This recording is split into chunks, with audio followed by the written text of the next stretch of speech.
Liam, a disappointing afternoon at Ashton Gate. They certainly had chances to get something from the game.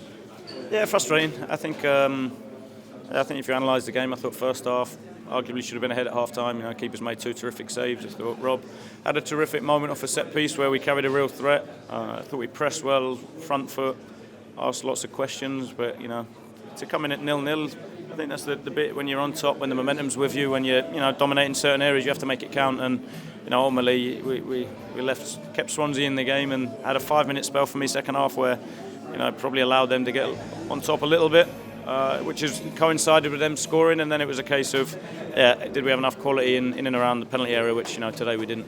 You mentioned it there, their goalkeeper was named man of the match, but as you say, are you disappointed you didn't take those set piece opportunities?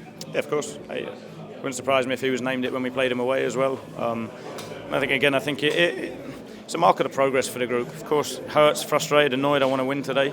But there's also an element where understanding what we're trying to build and where we're trying to go with it. And I remember playing here probably about a year ago where booed off at half time and scraped a 1-0 win, and it wasn't a great performance. So I know we've lost, but I also think the direction we're heading in, the improvement in the group, the way we're going is definitely the right direction. So today's another experience where, of course, we all have to hurt, we all have to go home disappointed, annoyed, frustrated that we've not got more from the game, but we have to use that to be better.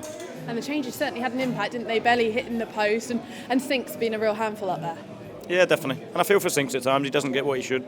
When you look at it, naturally people are scared of his physical qualities, so tend to be a bit more aggressive. And unfortunately, he doesn't seem to be given anything. So he had really good impact. As did Belly. And I thought again, like I say, today wasn't for a lack of impact, a lack of trying, a lack of effort and will, or asking questions. It ultimately came down to quality. He's been so good this season, hasn't he, Luke McNally? But he did have to come off. Any news on him at all? No, not at the minute. I haven't seen Paul come out straight to do this, so I'll go in and assess. But he's tough as anything, Luke. So if he's coming off, it's not great. So we'll have to see. Talk about the relentless schedule. Back here again on Wednesday. Is that a real positive though, that you can bounce back immediately? Yeah, definitely. For me, that's the bit. I need to respond, and I think when you look at the group, I get to see him every day. I know him inside out. Great group to work with. In terms of the behaviours, excellent. This isn't the first time we've had to have an experience like this where we played well and not got anything. So again, I think go home tonight and have all the emotion you should, but wake up tomorrow ready to go again, because, like I say, we want to make sure we put it right Wednesday.